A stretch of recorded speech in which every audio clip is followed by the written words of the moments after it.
назад сме во отвореното студио 1 и овој последен блок, барам каде што се дружите со мене и мојот колега Владко Чалски, ќе го посветиме на образованието. Конкретно, она што е еден вид на новина, односно школата секако по американско право нуди магистарски студии со загарантирани стипендии за сите оние македонски студенти кои што се заинтересирани секако да аплицираат во Атина и Чикаго, Илиноис. Меѓутоа, ова е генералната најава, многу повеќе ќе дознаеме од Маја Чедиева, која што е наша денешна гостинка во отвореното студио 1 и со која што ќе ги продискутираме сите овие перспективи на школата. Најпрво добар ден и добри дојде. Добар ден, добро ве најдов. Морам да кажам дека тука е прекрасно да се биде со вас и да се биде дел од ова отворено студио. Ви благодарам за поканата и навистина верувам дека ќе имаме убав разговор за да им објасниме на гледачите за можностите за македонските студенти, адвокати, правници кои што им се нудат за да бидат не само квалитетен кадар тука во Македонија, но исто така да бидат и во странство. Да, тоа е најважно. Исто така, само пред да започнеме со разговорот, да напоменам дека ќе ги отвориме веднаш телефонските линии. Сите оние што не следите и еве можеби сте заинтересирани, може слободно да поставите прашање до Маја во однос на уписите, подготовките, а ние во текот на разговорот, како што напоменав, ќе објасниме се. Ајде да започнеме со она стандардно. Всушност оваа школа функционира веќе кај нас, меѓутоа кои се позитивни придобивки, односно бенефитот и фокусот е ставен на сите студенти кои што сакаат да студираат. Така, убавото е што сега сме прво во еден многу убав рок, затоа што првиот рок за аплицирање за годината што следува е точно сега и крајниот рок се одредени бенефиции за тие што ќе се пријавите до 31 мај. Начално ќе го имаме и отворениот настан кој што ќе се случува во Мериот на 22 мај од 14 часот, каде што ќе може секој да дојде, да присуствува и да се информира повеќе за програмата. Значи, разговорот ни е во многу клучно време за сите што не следат, затоа што веќе првиот семестар ќе почне сега од септември до нова година, а после тоа веќе и од јануари, заклучно со јуни, вториот семестар во кој што ќе се заокружи првата година од програмата за школата за американско право. Пред се, за да ги дојдеме до придобивките од програмата, да почнеме од тоа која е школата. Да. Значи, формирана е во 2012 година, работи со Балканот, Медитеранот и Турција, има центри на секаде низ овие места во кои што интегрираат луѓе од целото тоа подрачје. Македонија, како најблиска земја, Северна Македонија, спаѓа во Атина и студентите кои што се заинтересирани од Македонија можат да го посетат центарот во Атина. Таму се одвиваат предавањата за време на викенд. Има вкупно 10 испити, кои што студентите задолжително треба да ги посетат. Основата на овие 10 испити е тоа што ќе имаат начин како да се подготват за да го разберат американското право. Значи, пред се е тоа да им се овозможи соодветна едукација и образование, која што ќе им даде начин да почнат да размислуваат за американското право, за интернационалното право и транснационалното право. Значи, во Атина се работат основите на тоа право, за да им биде многу полесно и побрзо да можат да се адаптираат понатаму во американското право, односно во Чикаго, каде што има еден семестар се завршува. Тоа е следната фаза? Тоа е следната фаза, да, откако ќе ја завршат првата фаза, веќе еден семестар се во Чикаго и за тој семестар ја добиваат таа магистарска по американско, интернационално и транснационално право.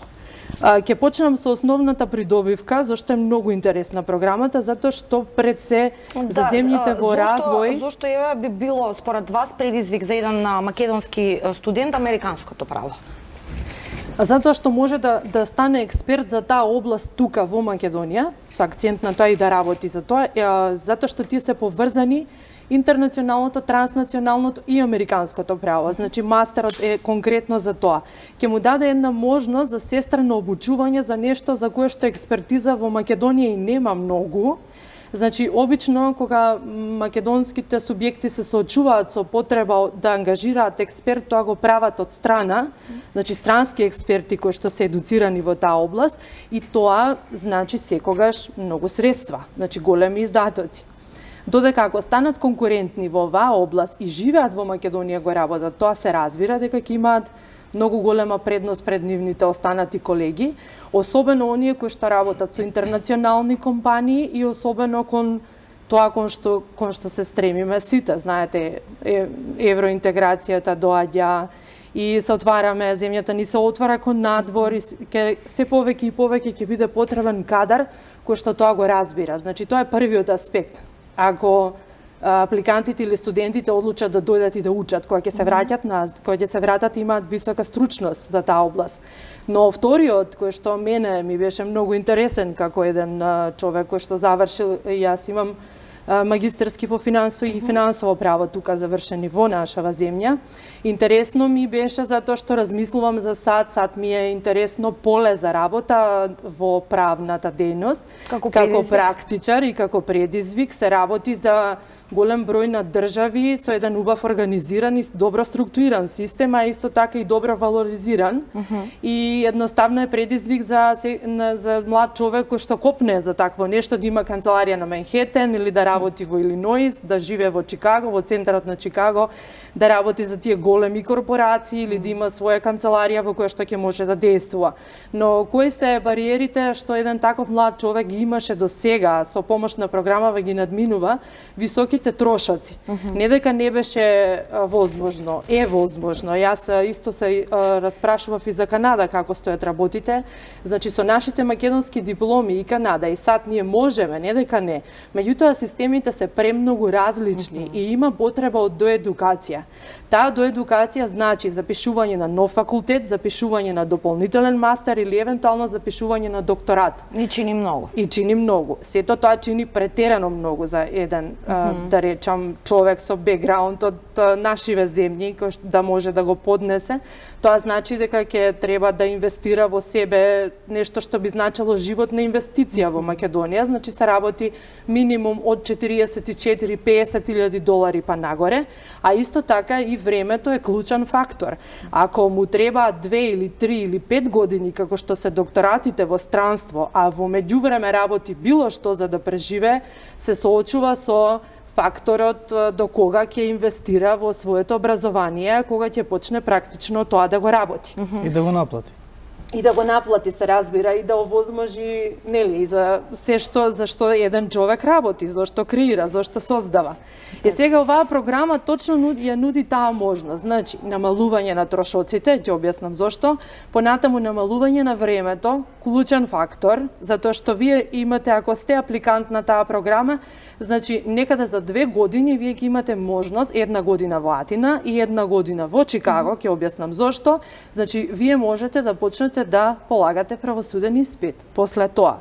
И исто така, можноста е да се извади дозвола за 1 година, работна дозвола, што веднаш ќе можете да аплицирате со степенот на дипломата која што ќе стекнете на самиот универзитет. Паралелно може да се добие и најде да се работи како правник. Да, и предноста на живењето во Чикаго е тоа што додека сте таму можете да работите во правна клиника на факултетот, многу голема предност, и самата организација на наставата, вие се подготвувате дома за часот, а кога ќе дојдете на часот сте веќе во судница, односно ви се симулира случај, или сте поротник, или сте, зависи од вашиот смер кој што го бирате, или сте судија, или сте адвокат. Значи има можност да го пипате правото во реална смисла. Практичноста, а не како што е кај нас, за жал се уште се повеќе фокус на теорија. На теорија, што не е лошо, значи видете, тоа воопшто не е лошо.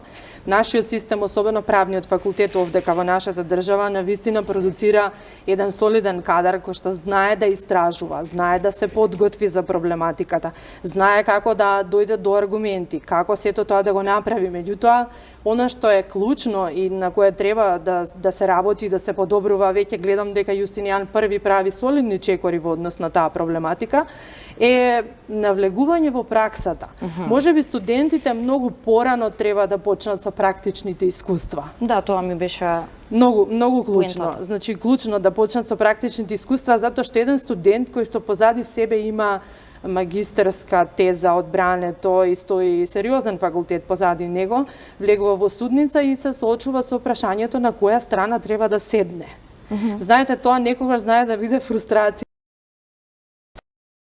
разбираат дека стигнале до одредено ниво дека дипломата не им е за џабе, туку навистина има квалитет позади сето тоа, позади тој потпис кој што стои. Не велам дека македонското образование не нуди квалитет, нуди и тоа голем, има одредени, ако смеам да споменам, одредени професори на правниот факултет кои што нас лично ни предавале, например Гелев, и одредени ги има доста и малку подолу во разговорот сакав да ја направиме паралелата. Така. Да сега да ги објасниме за сите заинтересирани овие програмата и главните поенти. Она што исто така го имав како прашање, Маја, па после ќе му отстапам простор на Чаловски, исто да напоменаме во однос на јазикот на кој што се студира континуирано цело време англиски. На англиски, тоа е голема предност, затоа што човекот може да се усовршува. Значи пред се Атина. Зошто е убава програмата во Атина? Двата семестри се на англиски јазик, доаѓаат професори посетители од Чикаго Кент. Тие професори се луѓе кои што во себе имаат огромно искуство. Значи 20-30 години искуство, практично на англиски јазик ја пренесуваат целата своја искуствена позадина. Конкретно му покажуваат на студентот каде треба да обрне внимание. И тоа на кое што после тоа тој ќе полага е точно практичен пример од пракса во кое што ќе треба да покаже вештина дека го совладал материјалот кој му е на достап. Значи не се работи за анализа на конкретни ситуации кои што траат сега и во моментов, а подоцна не знаеме, тие се закони, тоа е жива материја, се менува, туку на принципи и на начин на размислување. Како да се насочи за правилно да аргументира и како тоа утре кога ќе го изнесе во праксата, него ќе му значи плод. Убаво е да се слуша. И предноста е што можеш да бидеш присутен таму, тие 5 предавања задолжително треба да си присутен, а останатите 5 можеш да ги следиш и онлайн, за да немаш трошоци во Атина, како ќе речам дека тука се намалуваат трошоците во однос на тој дел, а додека до сега бариера за влез исто така им беше на македонските студенти за Чикаго и за Соединетите Американски држави, задолжителното сертифициран јазик. Зашто ме прашавте за англискиот јазик, значи дали е TOEFL, дали е IELTS, дали некоја... се бара сите тие. Во случајов имаме ослободување од таа бариера. Самиот факултет нуди таква можност, значи без да имаме некој голем просек на TOEFL, односно не мораме воопшто да го имаме положено, можеме да влеземе и се разбира во текот на студиите да го усовршуваме нашиот правен англиски, за да ја разбираме се повеќе терминологијата која неминовно се учи затоа што во рамките на предметите вие за да го разберете и да го совладате тој материјал морате соодветно да се подготвите. Но не е некоја, да речеме, критериум не е да имаш 7 или 8 на TOEFL или IELTS за да можеш да влезеш на универзитетот. Предноста е што се нуди ослободување од тоа.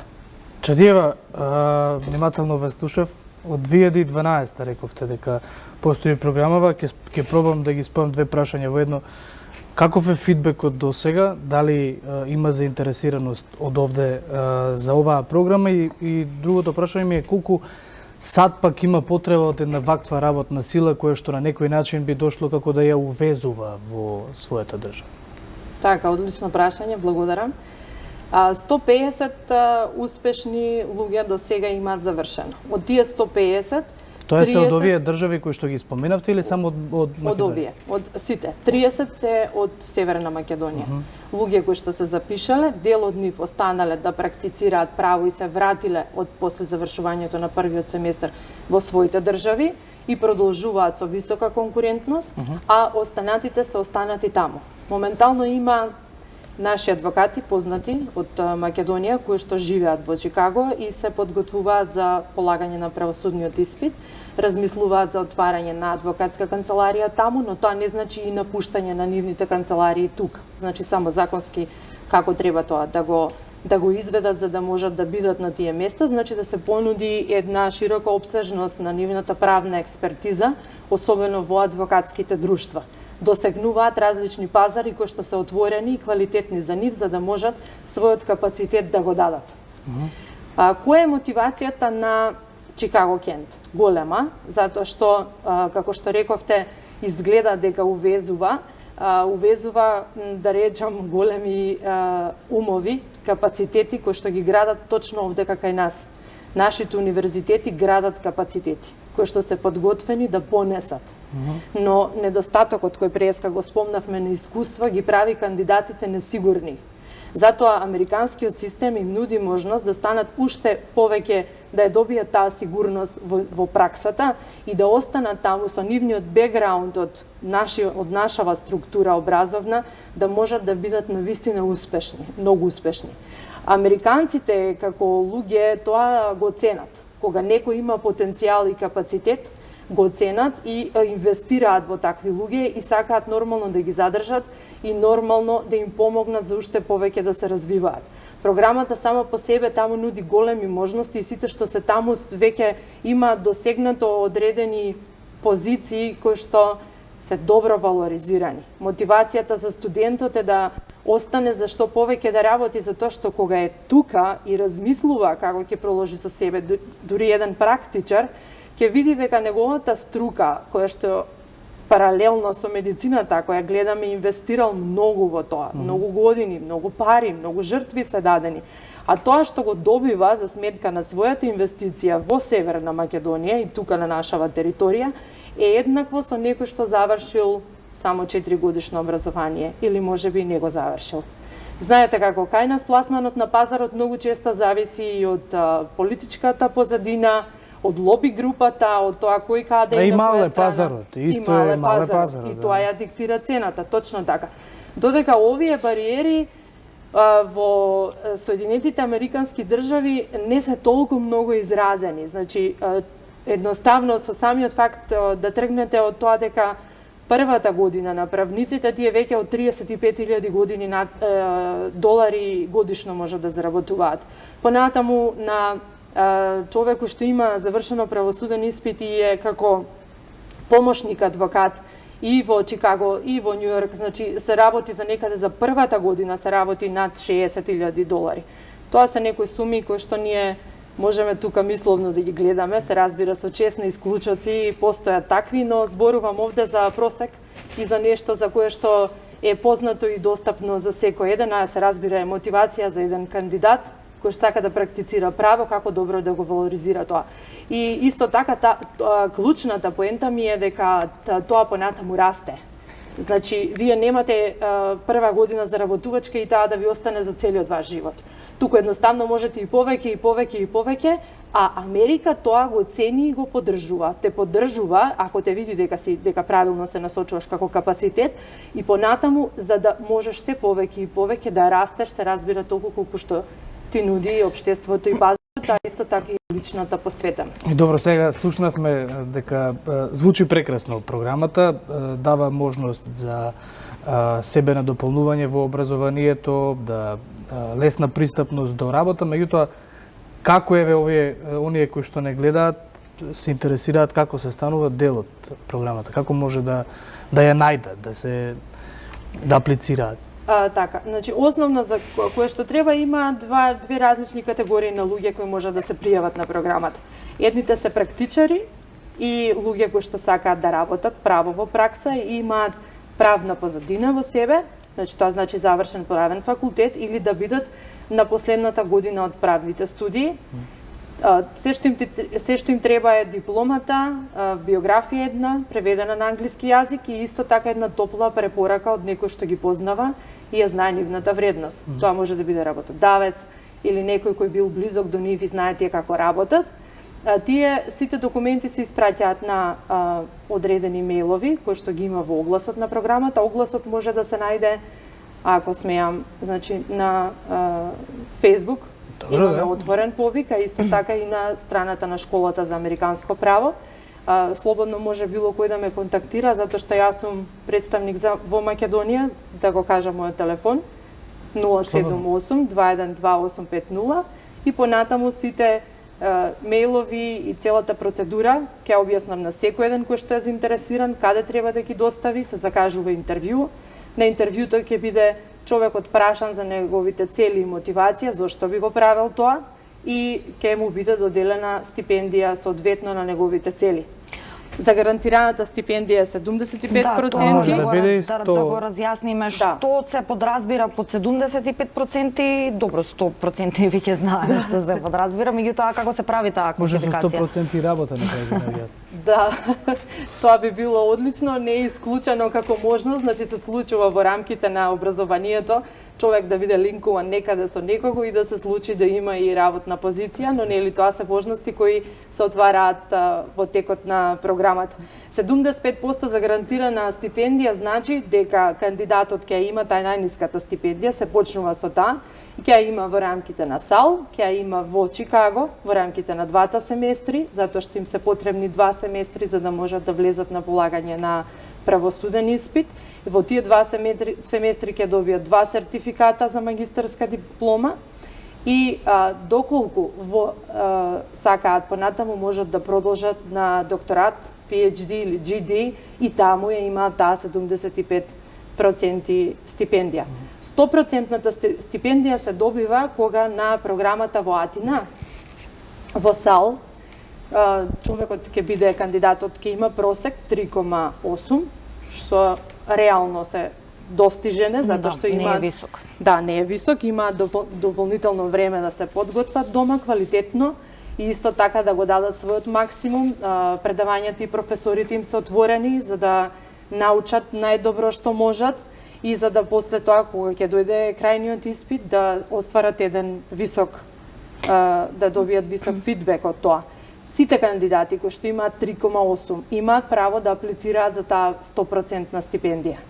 И Чикаго кен да процени за да може да му ја даде на најдобриот кандидат кој што ќе биде во текот на таа година во рамките на таа група како една календарска година.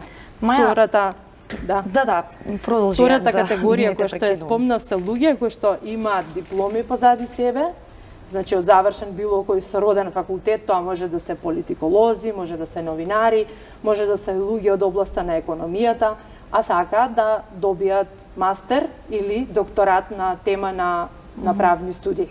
Значи тоа можат исто така и тие луѓе се добро дојдени, се разбира, не можат да работат после тоа во пракса, затоа што да праксата само по себе подразбира завршен правен факултет. И ако еден млад човек реши да се едуцира на ваков начин и му се овозможат сите овие работи за кои што сега дискутираме, колку ќе биде тешко да се натера со сите тие отворени прозорци и таков тип на образование, можеби во одредено време да се врати кај нас и да инвестира тука и во себе си, меѓутоа еве како што споменавме и во однос на американското право или без разлика. Едноставно да се обиде целото тоа знаење и искуство собрано таму да го примени тука. Па и во теорија, односно во пракса, ако тоа значи широка лепеза на знаење, исто така можеби значи и оковник, еден вид одредена работа, не може со американско право да врши, нели? И други правни действија во Македонија. Знаете како, има многу од тие што ви спомнав, 19 се веќе, но заедно со ова се некаде околу 30 луѓе. Не сите се останати во Америка. Има дел од нив што сакаат да се вратат назад и да работат во матичната земја. Од многу причини. Дали тоа, некој нема високи амбиции да создава таков тип на капитал. Сака можеби да се движи во рамките на тоа што му се нуди овдека во нашава држава. Некој сака да има научна експертиза да постигне, да се образува и да има еден широк спектар на познавање. И тоа им е мотивација и поради тоа доаѓаат. Кога ќе се вратат назад ги прави да бидат конкурентни, да бидат силни, да бидат гласни, но исто така и да ви кажам, реално да кажам, начинот на размислување ти се менува кога работиш со американско право. Тоа е поврзано со интернационалното, меѓународното право и со транснационалното. И кога после тоа работиш на твојот случај, во твојата правна проблематика во која што си ти вклучен, значи размислуваш поинаку. Се разбира дека ќе дадеш поголем квалитет, затоа што претходно си примил нешто кое што е многу поразлично од тоа што го имаш тука секојдневно. Точно заради тоа, заради кое размислуваш поинаку. А како размислуваш, едноставно твојот мајндсет го креира и образованието таму каде што си И присутен. околностите нормално, да. И околностите, да. Охрабрени се тие што се враќаат да работат со интернационални компании, да работат со различни брендови, да се вклучат во арбитража, да работат во различни преговори, но се разбира основата и она што им е секојдневната задача е тоа што нашиот закон го дозволува. Пред се го применуваат тоа, а надвор од нашите граници имаат мотивација и можност да го изнесат тоа што веќе го научиле на Значи таа фактички школа. може да бидат ангажирани во други земји каде што има потреба. Апсолутно. Особено и ако функционираат кај нас. Апсолутно, Како согласно правилата и прописите на државата и соработката со надворешни земји, и тоа се затоа што секоја држава нели си Така. има свој начин како тоа го прави, но таму секаде каде што е дозволено, на пример Светската трговска организација е многу интересна за младите правници кои работат со финансии, кои работат со спорови, кои сакаат да се понудат како кадар за државата и сите меѓународни прашања кај што постои потреба од таков тип на експертиза можат да бидат достапни, да живеат во Македонија и да Северна Македонија и да уживаат одредени бенефити од нивната правна професија, се разбира. Така, Чаловски, имаш ли прашање за крај, бидејќи полека треба да го привршуваме овој блок? Јана, од мене тоа е. Мислам дека Маја доволно објасни се. Кажавме и сите заинтересирани каде можат да ти отстапиме Маја простора за заклучна поента или доволно кажавме? Ве повикувам сите заедно и вас на настанот кој што ќе се случува во Мериот, таму ќе имаме детали. Значи во однос на и на програмата, предметите што ќе се работат, предностите, слабостите на програмата, како еден кандидат правилно да се насочи, како да се подготви за сето тоа и финансиски, како да го издржи најдобро и како да го покаже тоа што најдобро го знае и го уме, за да го валоризира најсоодветно според мотивацијата за која што ќе биде. Повелете во хотел Мериот на 22 од 14 часот, ќе се дружиме во една убава атмосфера, штета што нема мока кафе, ама ќе гледаме слики и ќе размислуваме како тоа ќе го правиме на Менхетен и во сите Илинойс. заинтересирани има можност да слушнат што се содржи оваа програма. Маја ти благодариме секако за одвоеното време и гостувањето во отвореното студио. Ви благодарам и на И вас. благодарим и за експлицитното објаснување, секако мислам дека со вакво објаснување дека ја разбраа сите програмата. Ви благодарам многу. Јас и Јана овде се одјавуваме за неполни 10 минути, следува забавниот дел на отвореното студио, а потоа се дружите со Јадранка Костова, со нас се гледате во понеделник.